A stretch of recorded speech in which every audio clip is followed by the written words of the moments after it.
quero já abrir a palavra de Deus juntamente com você. Abra no Evangelho segundo Mateus, capítulo 30, amém? Evangelho segundo Mateus, capítulo 30, um texto muito conhecido.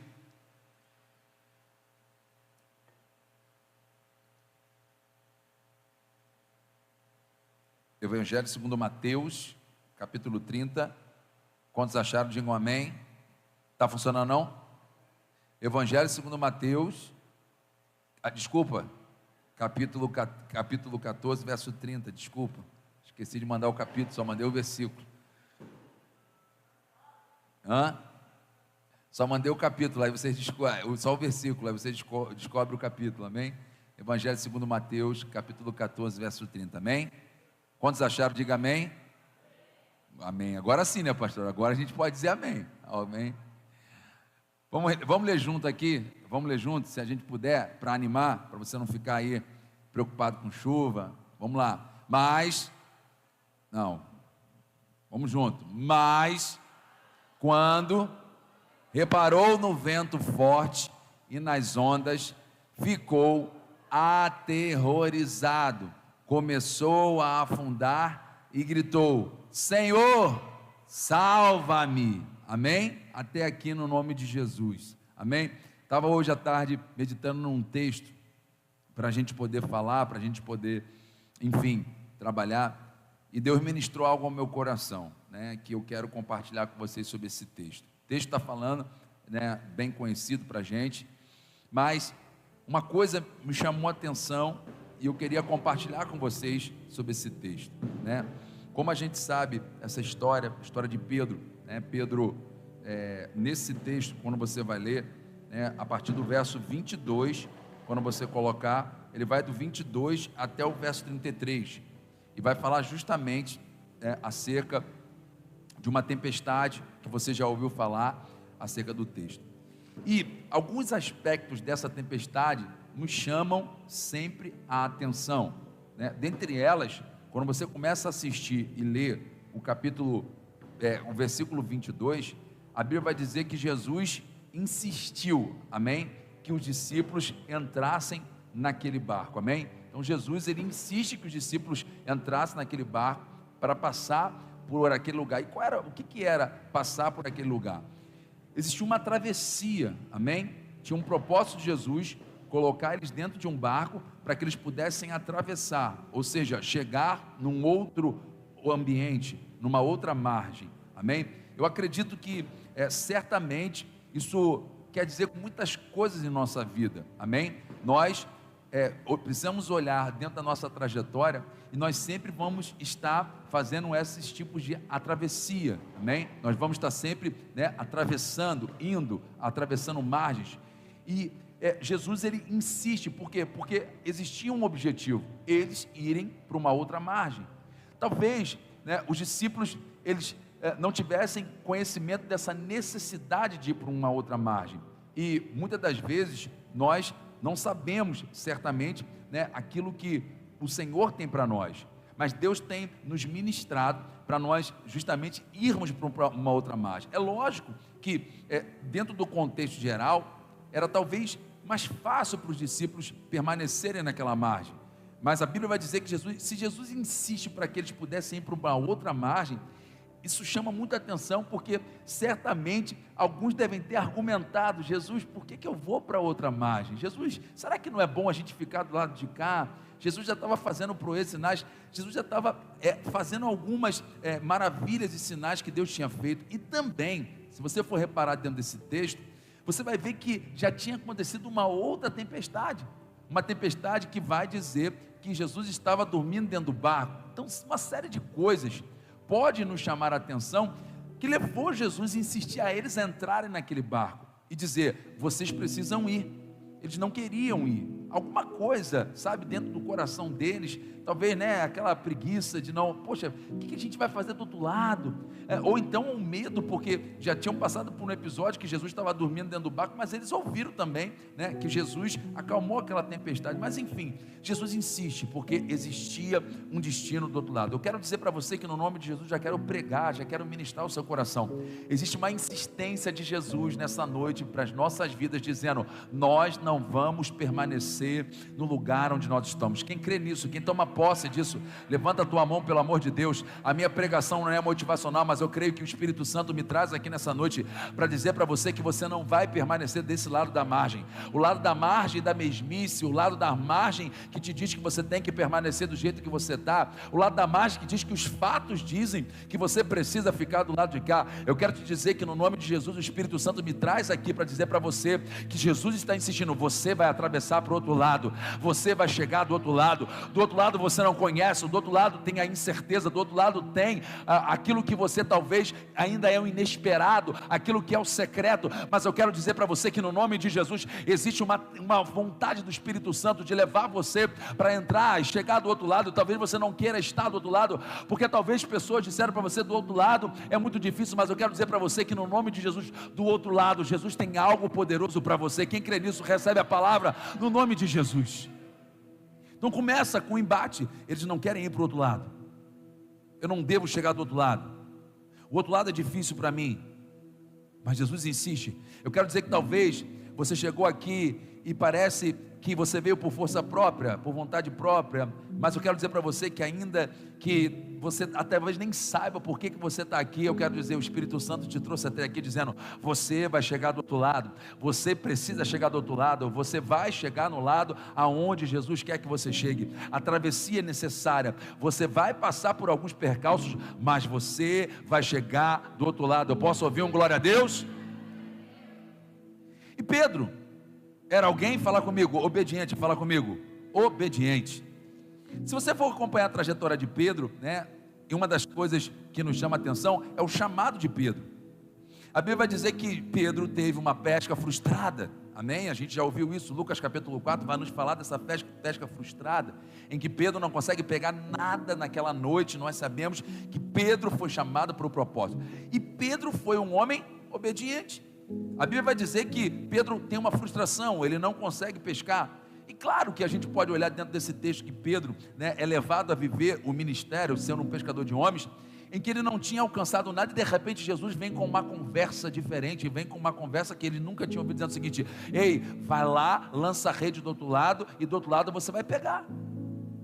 Ele fala: mas eu trabalhei a noite toda, não consegui pegar nada, não aconteceu nada. Ele falou assim: vai. Mas aí, o que acontece? O que Jesus falou ao coração de Pedro, para Pedro voltar para dentro daquele barco, para Pedro ser obediente ao ponto. A gente nunca, vamos aqui, porque a gente precisa aprender a ser real. A gente precisa aprender a lidar com os nossos conflitos da alma. A gente precisa aprender a ser verdadeiro. Quem é que em sã consciência? Claro, hoje a gente conhece Jesus. Se Jesus chegar para a gente e falar assim: vai, a gente vai falar que vai. Mas imagine Pedro no primeiro contato com Jesus. Naquele momento Jesus fala para ele o seguinte: olha, você não pescou nada, amém? Você não teve nada. Jesus pega, sobe e entra naquele barco, pega o barco emprestado de Pedro, começa a ministrar, a falar. Eu tenho certeza que Jesus não estava falando naquele contexto sobre prosperidade. Eu tenho quase certeza que Jesus estava pregando como sempre ele pregou, falando no arrependimento, falando sobre as boas obras, falando acerca do reino de Deus que iria ser estabelecido. Mas Jesus pregou alguma coisa naquele lugar, em que ele pegou o barco de Pedro, pegou e pregou. E depois ele fala para Pedro: Pedro, volta, vai que você vai pescar. Pergunto para vocês: será que nós, na nossa consciência humana, iríamos obedecer Jesus? Certamente nós não iríamos. Temos que ser honestos. Por quê? Porque a gente ainda não tinha tido uma experiência. Nós somos seres experimentais. Quando nós temos uma experiência boa, nós temos a tendência de quê? Prosseguir. Quando nós temos uma tendência ruim, uma experiência ruim, nós temos a tendência de quê? De bloquear.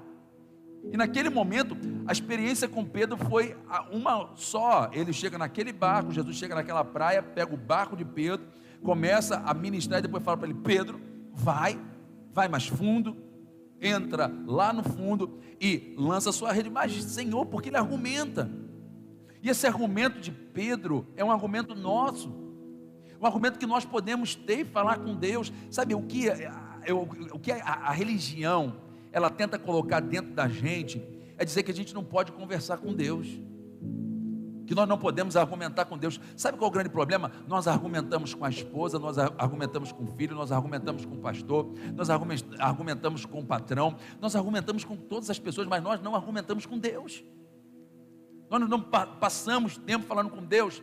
Então já que o Senhor quer me levar para o outro lado, me explica como o Senhor quer. Se o Senhor falar para mim que é de uma forma, eu vou. Se o Senhor falar que é de outra, eu vou. Nós precisamos começar a passar mais tempo falando com Deus. Deus nunca vai te punir por você argumentar com Ele. Deus certamente quer que você tenha esse relacionamento. Então Pedro fala algo que é uma verdade: Senhor, passei a noite toda pescando e não consegui arrumar nada, mas alguma coisa aconteceu.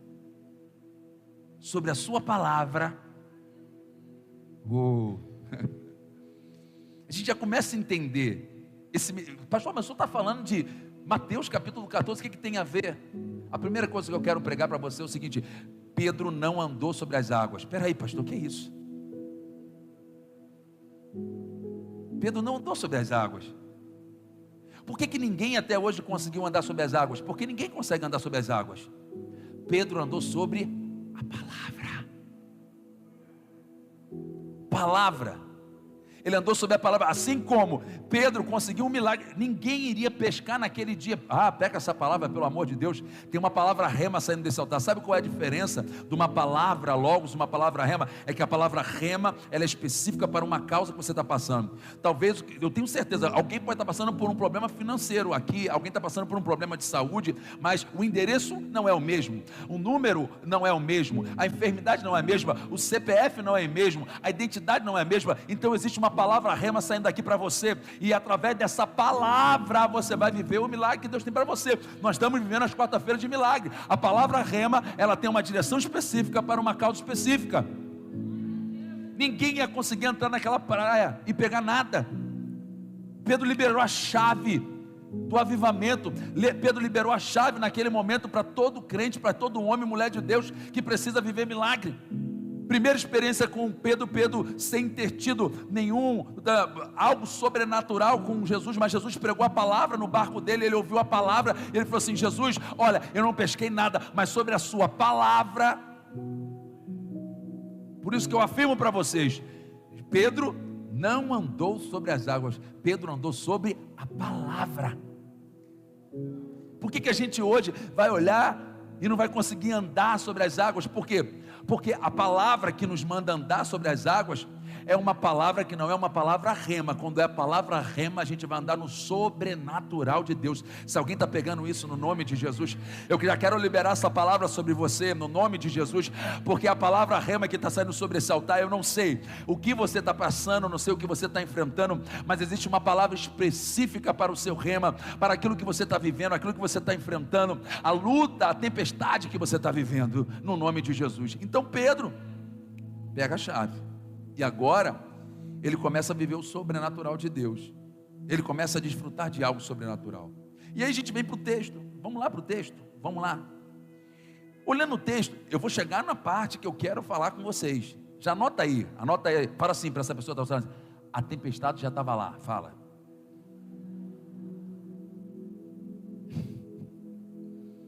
A tempestade já estava lá, e eu vou aplicar isso na nossa vida cristã.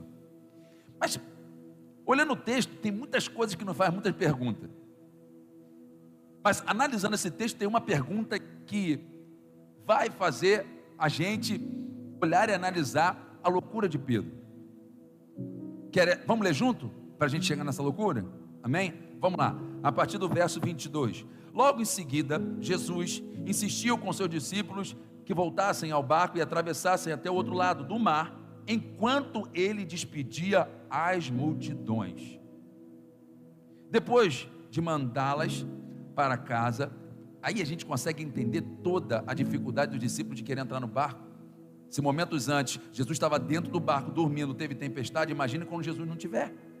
Então eles tinham uma série de crises e dificuldades que eles estavam enfrentando, amém? Depois de mandá-las para casa, Jesus subiu sozinho no monte a fim de orar. Quando anoiteceu, ele ainda estava ali sozinho. Enquanto isso, os discípulos distantes da terra firme lutavam contra as ondas. Amém? Repita comigo, a tempestade já estava lá. A tempestade estava lá. Amém? O mar já estava revolto. Quanto mais você, olha, presta atenção que eu quero liberar essa palavra para você. Quanto mais você se distancia da margem, você está próximo de uma tempestade. Amém? Posso ouvir um amém? Tempestade não é para te matar, não. A gente vai entrar no propósito aqui, que tempestade é para trazer propósito de Deus para a sua vida, amém? Então, a gente olha dentro da perspectiva, não, a tempestade, pastor, se firmou, a tempestade, ela se formou na minha vida, não, a tempestade já estava lá, amém? Os discípulos, quando eles estão saindo de uma margem, indo para uma outra margem, no meio dessa travessia, existia então eles foram de encontro à tempestade. Posso ouvir um glória a Deus? É porque está já querendo eu ir para a parte que eu tenho que ensinar algumas coisas para vocês, mas eu vou ensinar no nome de Jesus. Enquanto isso, os discípulos distantes da terra, enfim, por volta das 3 horas da madrugada, Jesus foi até eles, caminhando sobre as águas, ok? Quando os discípulos o viram caminhando sobre as águas, ficaram aterrorizados. É um fantasma, gritaram, cheios de medo. Imediatamente, porém, Jesus lhe disse: não tenham medo, coragem, sou eu. Amém? E aí, a gente começa nesse raciocínio, o que Pedro começa a dialogar com ele. Então Pedro gritou: se é realmente o Senhor, ordene que eu vá caminhando sobre as águas até onde está. Uma série de perguntas começa a vir no nosso coração, amém? Você acredita que a voz de Jesus falando que era ele foi o suficiente para todo mundo perder o medo? Fala comigo, não, porque se fosse todo mundo iria falar o quê? Senhor, vamos então todos nós sair do barco para ir até você. Então mostra para mim e para você que por mais que a voz de Jesus ela fosse clara, a imagem de Jesus ela não era, amém? Porque eles confundiram a imagem de Jesus com um fantasma. Agora pergunto com vocês, se você não está conseguindo ver claramente o propósito, se você não está conseguindo ver claramente Jesus, preste atenção, eu quero que vocês sejam honestos, amém? Você está 2 horas da manhã, amém? Entrando dentro do salgueiro, amém? E você vê uma imagem, e essa imagem, ela parece de um fantasma, amém? E você ouve alguém dizendo assim para você, no meio, lá dentro do salgueiro, tudo escuro, faltou luz, você está dentro do salgueiro, não sei por qual motivo, não me pergunte, amém? E você está dentro do salgueiro e de repente você vê aquela imagem que parece para você que não é Jesus, é um fantasma, e de repente você cheio de medo e fala assim, essa imagem fala assim, não tema, sou eu Jesus, você acredita? Ok? Você não acredita. Você não acredita. Se primeiro você não conseguiu enxergar direito, porque a imagem, ela muitas das vezes nos confundem, amém? Por isso que Tomé, ele foi aquele que precisou o quê? Ver para crer, amém? E é uma verdade, a gente precisa ver muitas coisas para crer. Então quando essa imagem já está distorcida, fica difícil da gente acreditar em muita coisa, amém? E ali, Jesus fala, não temam, sou eu. Mas ninguém dali teve audácia como a de Pedro. Eu vejo Pedro, com todas as dúvidas, ele fala o seguinte, se é o Senhor mesmo, diga para eu ir até você.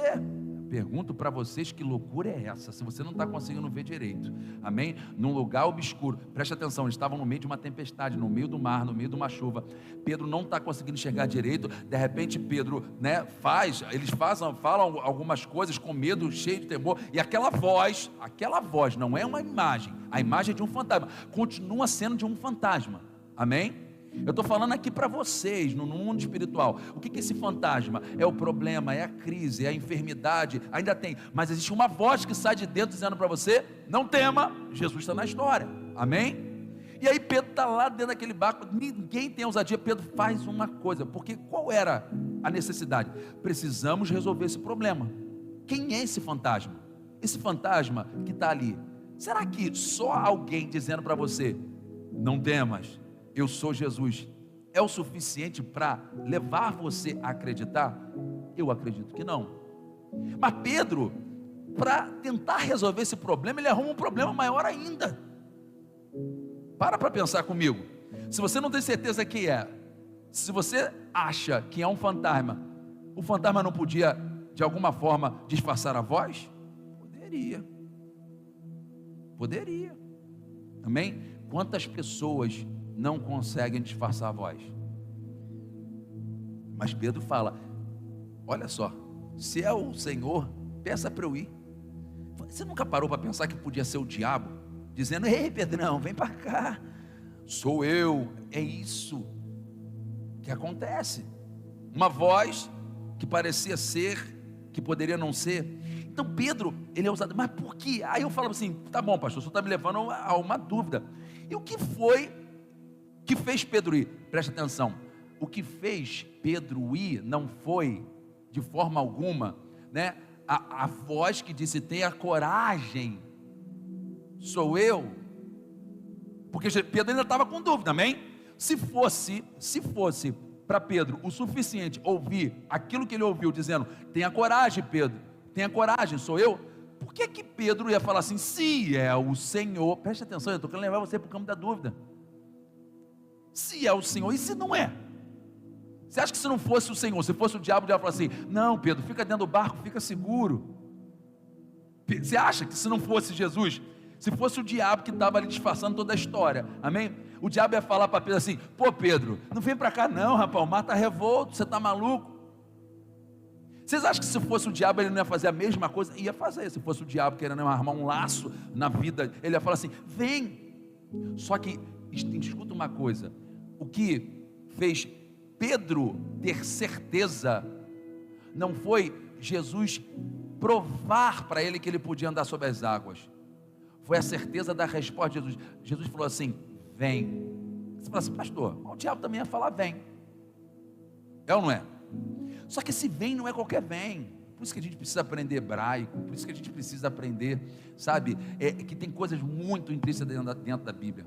Essa palavra vem, ela se escreve Ershomai, e essa palavra Ershomai, vem, ela está lá, abre para mim, no Evangelho segundo João, capítulo 1, verso 15, porque, para pensar, se ele ouve aquela voz era uma voz de dúvida, aquela voz, ela diz para ele, vem, ele estava correndo um risco, não estava? Só que alguma coisa nesse vem, estava diferente. João deu testemunho dele, quando disse em alta voz, este é aquele a quem eu me referia, quando disse, alguém, esse virá é Ershomai, esse virá é a mesma palavra que Jesus diz para vem. Quando Pedro ouviu a mesma palavra que João tinha falado, esse é o mesmo que virá, e agora esse que ele ouviu dizendo, alguém vai vir, será que alguém está entendendo o que Jesus está falando? Ele não vai confundir você, ele vai sempre cumprir aquilo que ele prometeu, ele sempre vai ser fiel à sua palavra. Tem muita gente sendo enganada, porque infelizmente não tem consciência da palavra. Sabe por que Pedro não foi enganado? Porque Pedro sabia aquilo que Jesus tinha dado como testemunha. Alguém virá, alguém, Ershomai, vai vir. E quando ele ouve, Jesus não falou outra coisa a não ser Ershomai. Quando ele ouviu o Ershomai, essa palavra Ershomai, ela soa como enviado. Um enviado, como o Messias. A palavra não traduz Messias, mas ela fala como um enviado. Então quando ele ouve, porque se ele falava, chega mais, se ele fala, né, pula para cá, qualquer outra palavra, Pedro não viria. Mas Pedro ouviu João falando dentro da sua palavra que Erchamai, ou seja, ele virá, o Erchamai virá, ele está vindo, ele está chegando. Então quando Pedro está ali naquele dilema em que ele não sabia para onde ele ia, Jesus deu uma palavra, Erchamai, ou seja, vem, ou seja, esteja, porque eu vou te garantir. E Pedro fez o que? Foi. Por isso nós precisamos estar atentos às promessas da palavra, porque quem está atento à palavra não vai se decepcionar. Agora a pergunta que eu falo, pastor, Pedro se decepcionou? Não. Pedro, ele foi alcançado pelo favor de Jesus, e ali ele viveu uma experiência que outros não conseguiram viver. Foi o que eu disse para vocês dentro do texto. Pedro era ousado, quando Jesus falava alguma coisa, ele ia, ele vivia. E agora chegando na tônica daquilo que eu quero ministrar para vocês, é entender que essa tempestade já estava lá. Essa tempestade, ela não se armou quando eles entraram dentro do mar. A tempestade estava lá, eles foram de encontro à tempestade. Só que qual foi o grande problema que justamente Pedro enfrentou? Foi reparar na tempestade. Tem muita gente que está reparando na tempestade. Será que você está pegando o que Deus está falando nessa noite? Pare de reparar na tempestade. O texto, volta lá para mim, em Mateus capítulo 14, verso 30, que foi o que a gente leu. Mateus capítulo 14, verso 30, coloca para mim. Mas, quando reparou, olha isso aqui, no vento forte e nas ondas, ficou aterrorizado quando começou a afundar e gritou: Senhor, salva-me. Vou perguntar para vocês, quando eles estavam, antes de Jesus chegar, a tempestade já estava formada, a tempestade já estava ali. Será que Pedro, não viu que ir até Jesus pelo mar, ele iria enfrentar a tempestade? A verdade é que ele reparou na tempestade. Quando ele olha e ouve de Jesus a palavra dizendo vem, naquele momento ele vai com fé, ele começa a andar, ele começa a caminhar e ir até Jesus. Mas quando ele começa a reparar na tempestade, o que aconteceu? A fé dele começou a esmorecer. A gente precisa entender essas coisas, que a gente precisa, verdade. Eu vejo às vezes as pessoas falando assim: pastor, isso daí é coisa de todo crente. Pastor, eu vim para a igreja, aceitei Jesus, estou caminhando no discipulado, estou dando meu dízimo, estou vindo aos cultos. E o senhor não sabe, pastor, a tempestade que se formou. Não, a tempestade estava lá. Ela estava lá. Você talvez não tinha observado, talvez você não tinha dado atenção. Só que luz e trevas não combinam mais. Você precisa entender que nada aconteceu porque você entregou a sua vida para Jesus. Porque agora as lutas vieram. Não, as lutas já estavam te esperando. Algumas coisas você não tinha noção que você estava enfrentando. Algumas coisas para você agora é motivo de guerrear para você vencer. Então a gente precisa olhar e entender justamente o que Deus está falando nesse tempo com a gente. A tempestade já estava lá. Amém? Deixa eu falar algumas coisas para você que eu anotei aqui para você. A tempestade, ela tem o poder de revelar quem você é. Só a tempestade revela quem você é. Amém? A tempestade, ela vai revelar justamente, enquanto nós não estamos em tempestade, passando por tempestade, enfrentando tempestade, nós não revelamos quem nós somos. E Jesus, ele permite, preste atenção, gente, a gente precisa olhar, por que a gente não aceita Jesus e não vai logo para o céu? É ou não é? Seria muito mais fácil, se ele tem um plano de salvação para a gente, se ele tem um plano de eternidade para a gente. Só que na tempestade a gente revela quem a gente é. Uau, entreguei a minha vida para Jesus, agora eu estou caminhando com Jesus. E aí o que a gente faz com isso? Será que não é só um interesse? Gente, hoje em dia caminhar com Jesus já virou status. Hoje antigamente caminhar com Jesus era prova, ninguém queria. Vai caminhar com Jesus lá no Oriente Médio, ninguém quer. Hoje aqui virou status. Hoje para muita gente caminhar com Jesus é bom, para muitas pessoas, se você olha, algumas portas se fecham sim, mas muitas portas se abrem, amém? porque tem muito evangelho. Antigamente o evangélico, o cristão era pobre, é verdade, era pobre, era comunidade. Hoje em dia as igrejas estão entrando na zona sul. Hoje em dia você conhece vários empresários que prosperaram, estão prosperando, estão crescendo debaixo da revelação do evangelho.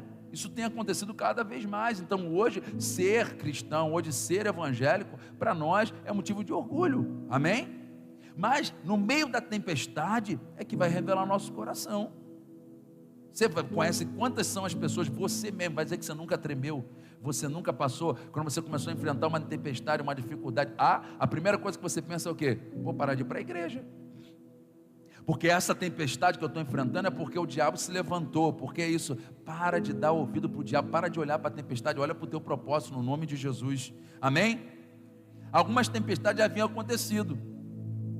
Deixa eu falar uma coisa para você. Tem gente que fala assim: pastor, o senhor não sabe a prova que eu estou passando, pastor. Agora que eu aceitei Jesus, eu estou passando uma dificuldade financeira. Uau, o cara era rico, milionário. Agora que veio caminhar com Jesus, está enfrentando dificuldade financeira. Tu já enfrentava dificuldade financeira, meu irmão? Quer botar tudo na conta de Jesus? Pastor, agora que eu aceitei Jesus, sua sogra sempre foi uma mala sem alça. Agora você quer botar a culpa em Jesus? Pastor, agora que eu aceitei Jesus, pastor, a porta de emprego não abre. Sabe qual é? Porque a porta de emprego nunca se abriu, porque você nunca se capacitou para isso, nunca estudou o suficiente, nunca se preparou. Agora quer falar que Jesus que fechou a porta, meu irmão? Vamos ser real com as coisas, vamos parar de colocar as coisas na conta de Jesus. E assim a gente olha, algumas tempestades já se formaram lá antes. Mas a gente cria um estado, preste atenção, para de criar um estado que agora que você está caminhando com Jesus, você não vai enfrentar mais tempestade. Você vai enfrentar tempestade sim, mas o melhor de tudo, você tem Ele para estender a mão e dizer para você: ei, não tenha medo, eu estou contigo, amém? Enquanto Pedro estava com seus olhos em Jesus, ele não afundou. Você vê dentro do texto, quando é que justamente quando Pedro perde o foco, quando ele começa a sentir o vento muito forte, quando ele começa a sentir as tentações, ele começa a olhar para quem está do lado, para quem está de alguma forma, sabe, mostrando para você que, olha, a luta é grande. Meu irmão, você tem que manter. Enquanto ele estava com os olhos em Jesus, ele não afundou. Sabe qual é o segredo para você continuar firme? É você continuar com os seus olhos em Jesus, continua lendo a palavra, continua orando, continua clamando, e Ele vai fazer você atravessar essa tempestade. Posso ouvir um glória a Deus?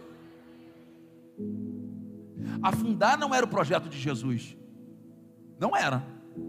Vocês acreditam que Jesus queria que Pedro afundasse? É lógico que não. Assim como Jesus não quer que você afunde, assim como Jesus não quer que a sua empresa não afunde, assim como Jesus quer que o seu casamento não afunde, assim como Jesus não quer que sua saúde se afunde, assim como Jesus não quer que os seus filhos se afundem, assim como Jesus não quer que a sua vida espiritual não se afunde. Quando Jesus chama Pedro, ele falou assim: cara, Pedrão vai andar até o fim. Vocês acham que Jesus chamou para envergonhar? Claro que não. Agora, o erro foi justamente Pedro tirar os olhos de Jesus. Quantos somos nós que precisamos começar a admitir que temos sentido as tribulações da tempestade por causa dos nossos olhos que não estão em Jesus? Se nós estivermos caminhando com Jesus, a tempestade está se formando, nós estamos no meio do olho do furacão, balança o barco, balança, a gente sente, sabe, as vibrações, mas a gente continua firme, a gente continua convicto naquilo que Ele tem para nós. Então o projeto de Jesus para a sua vida nunca foi você naufragar, nunca foi você afundar. Ele vai estar com você, Ele vai estender a mão. Então a gente precisa estar olhando para o alvo. A tempestade já estava lá. Não repare na tempestade, não repare nas tempestades. Em algumas situações, fala para alguém que está ao teu lado e fala assim: em algumas situações, a ignorância é uma bênção. Pastor, o que o senhor está querendo me dizer? Claro que eu sou totalmente a favor do conhecimento, amém? Conhecimento, ele abre portas. Só que eu vejo que em algumas situações, onde as pessoas, ela tem muito conhecimento, ela perde uma coisa chamada fé. Quer dizer um exemplo clássico de que às vezes você conhece muito de muitas coisas e você perde a sua fé? Você conhece a história de Davi, não conhece? O que deu vitória, qual foi a diferença entre Davi e Eliabe? É lógico que Davi tinha, né, uma palavra sobre a vida dele, amém? Mas qual foi a diferença de Davi para Eliabe? A diferença, preste atenção, pega essa chave no nome de Jesus. Davi sabia muito de Deus e pouco de Golias. Eliabe sabia muito de Golias e pouco de Deus. Pega isso no nome de Jesus. Se você não pegar, você não vai entender. A Bíblia diz que durante semanas o gigante vinha, se apresentava diante do exército de Israel. Eliabe estava lá na frente, amém? Então, todas as vezes que o gigante se apresentava a Eliabe, o que Eliabe fazia? Eu tenho que ter uma estratégia para destruir esse gigante. Se eu der uma banda nele, se eu der, sabe, se eu armar, você fica estudando. Jesus, Deus está falando nessa noite poderosamente. Enquanto você está estudando estratégia para vencer o seu problema, você está deixando de ter estratégia para você entender o Deus que vai resolver o teu problema.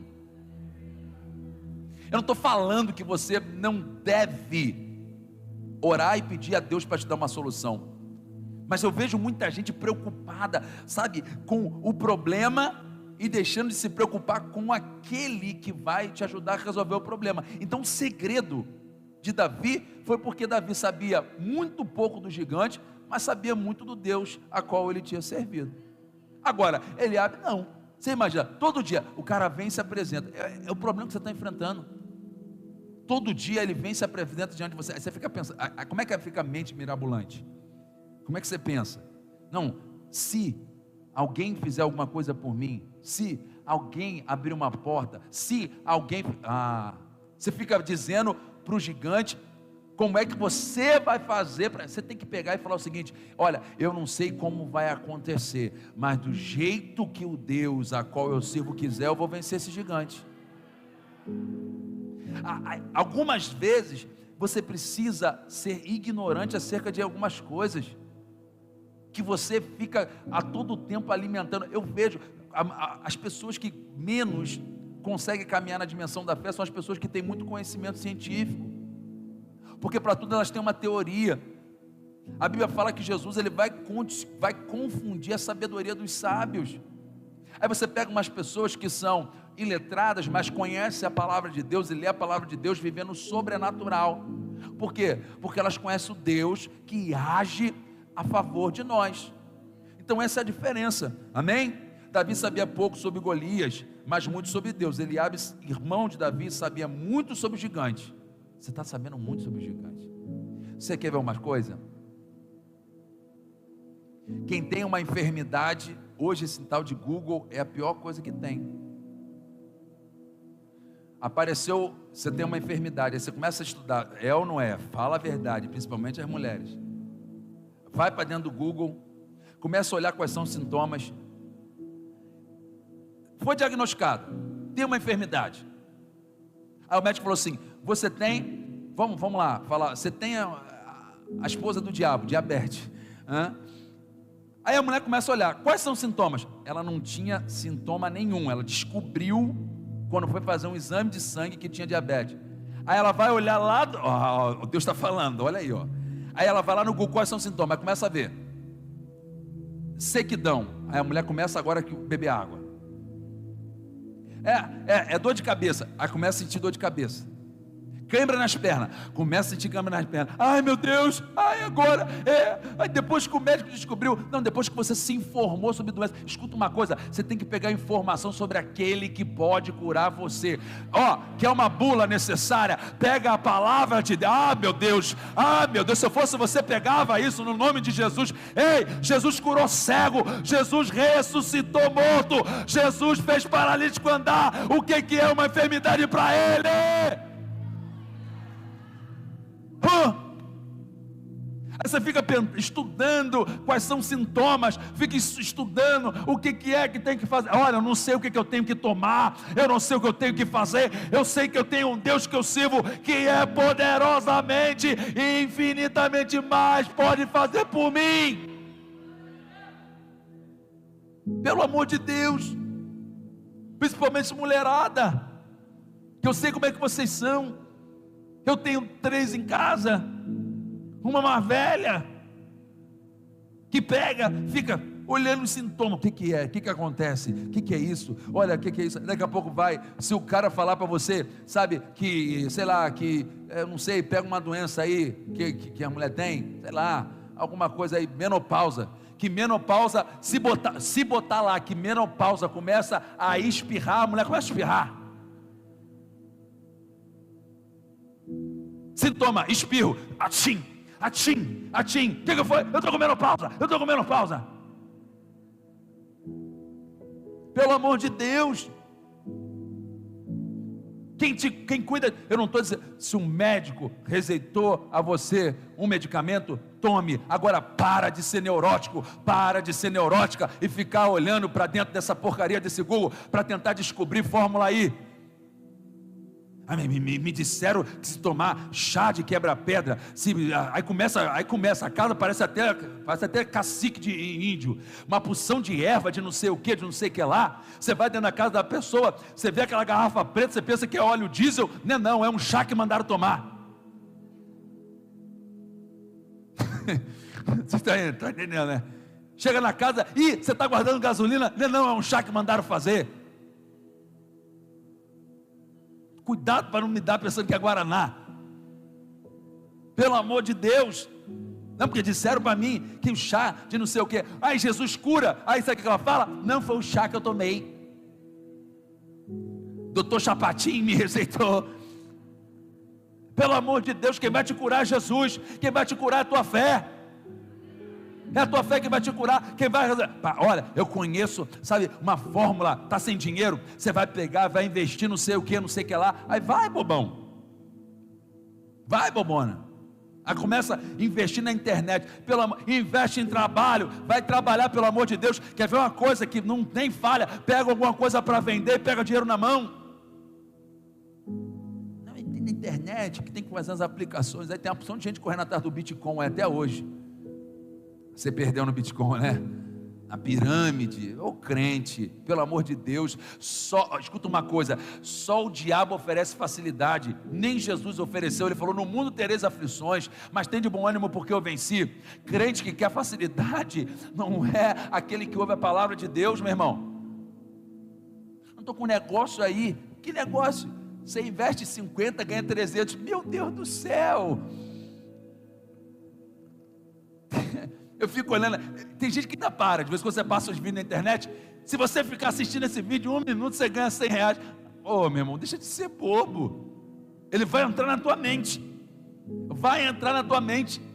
e vai convencer você, que você vai ganhar. Gente, preste atenção, para de querer aplicar expertise.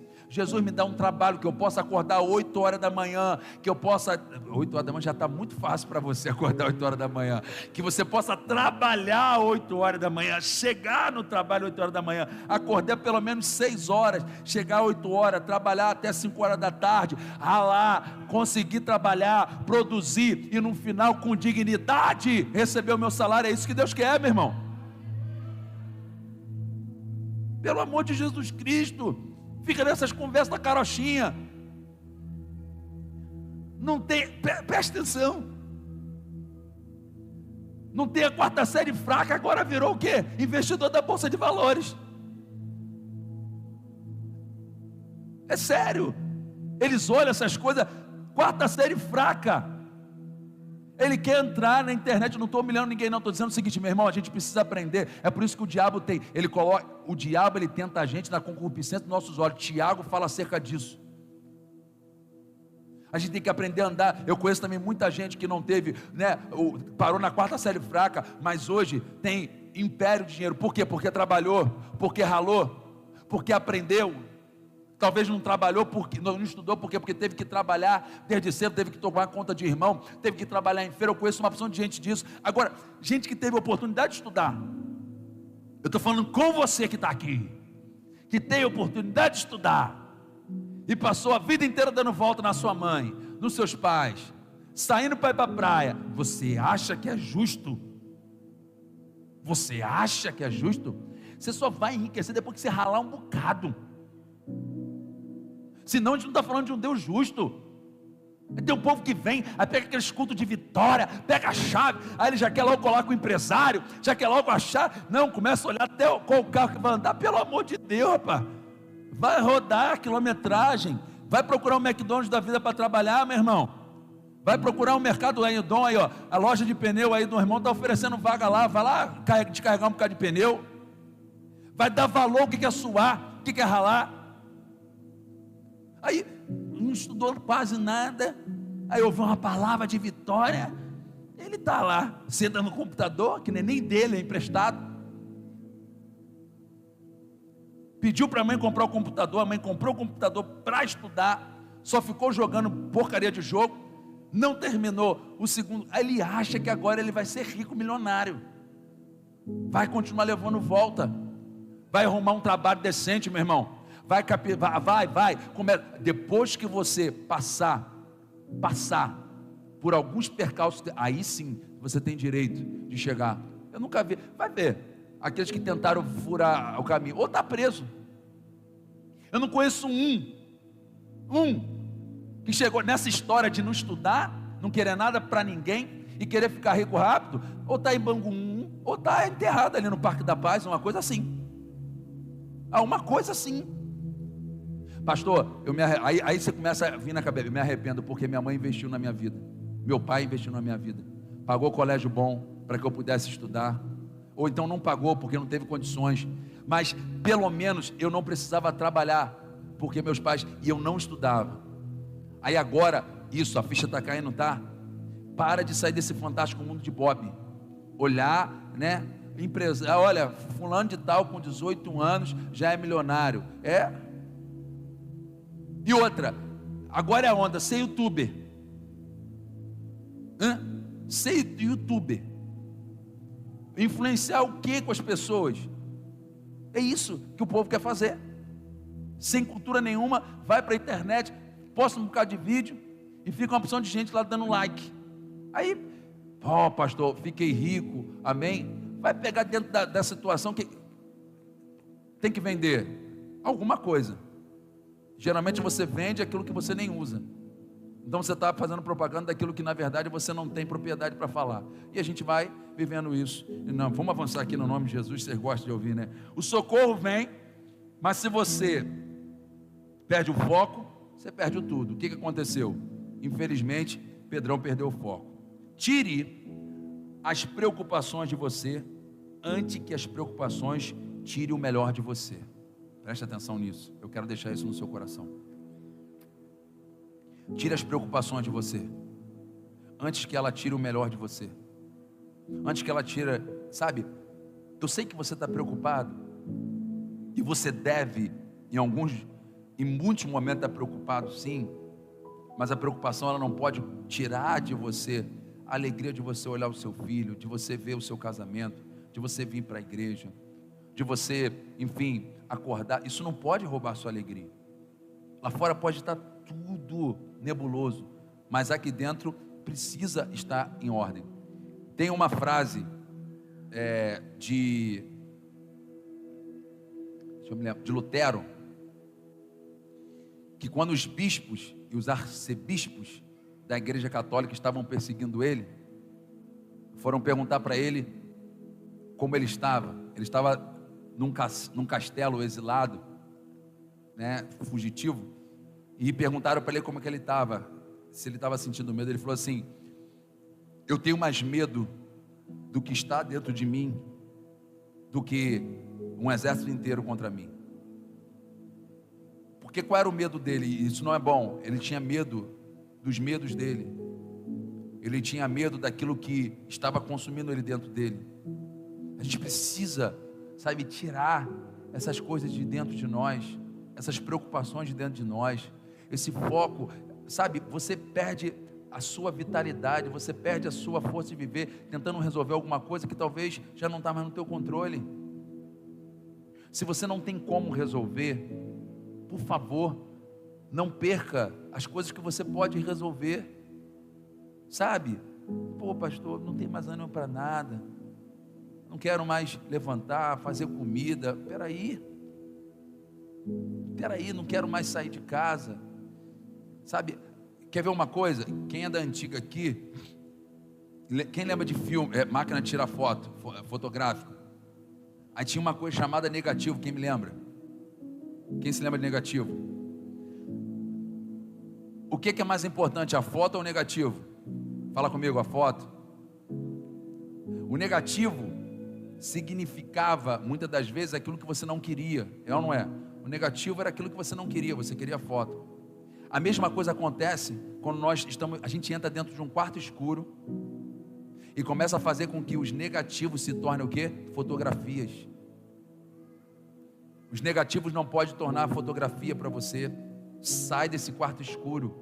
Você está entrando dentro do quarto escuro, analisando negativos e fazendo com que esses negativos se tornem fotografia para você. Isso não é. O que Deus tem para você não está dentro de um quarto escuro, não está dentro de um ambiente de isolamento. O que Deus tem para você é o que Ele já te entregou na tua mão, Ele já deixou na tua mão. Ele não mandou você entrar dentro de um quarto escuro e fazer com que negativos se tornem a fotografia para você. Amém? Agora, guarde uma coisa que eu quero falar com vocês: a mudança sempre traz medo antes da fé. A mudança, repita comigo, a mudança sempre traz medo antes da fé. Guarde uma coisa, a fé, ela é o resultado de alguém que venceu o medo. Não tem jeito, qualquer situação de mudança, qualquer situação de adversidade, a primeira coisa que vem é o medo, ok? Você pode ser a pessoa com mais fé que você possa ter, só que o que vai justamente mostrar a diferença de quem venceu e quem não venceu foi aquela pessoa que fez com que a fé vencesse o medo. A fé, ela pudesse romper o medo. E qual é o segredo? Presta atenção, eu estou falando muito com vocês acerca de tempo, amém? Eu falei com vocês já 3 vezes, né? Que o passado, amém? E o futuro, eles são responsáveis pelo nosso medo, amém? Tenho falado com vocês já por várias vezes que a única coisa que você tem de concreto é o quê? É o seu presente. E a gente precisa entender essa verdade. A fé, ela é o quê? Presente. Ainda que nós lemos Hebreus capítulo 11, verso 1, que a fé é o firme fundamento das coisas que se esperam e certeza das coisas que não se veem, mas a fé é pelo um presente.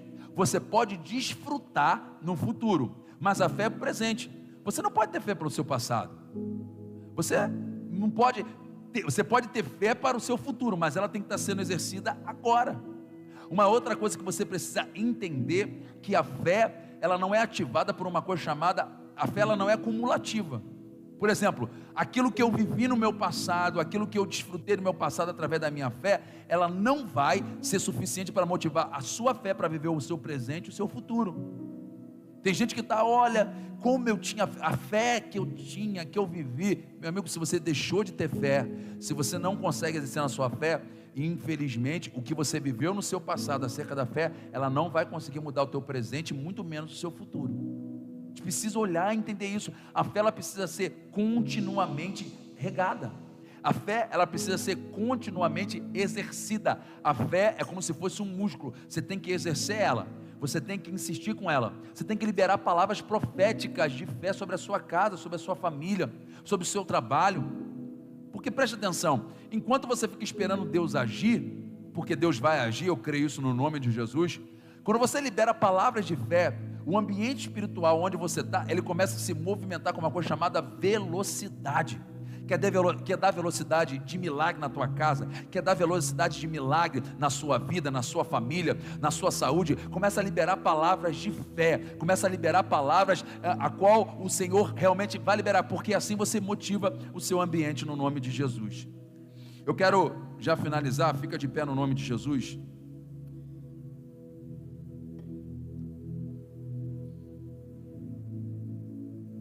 Eu anotei uma coisa aqui muito importante.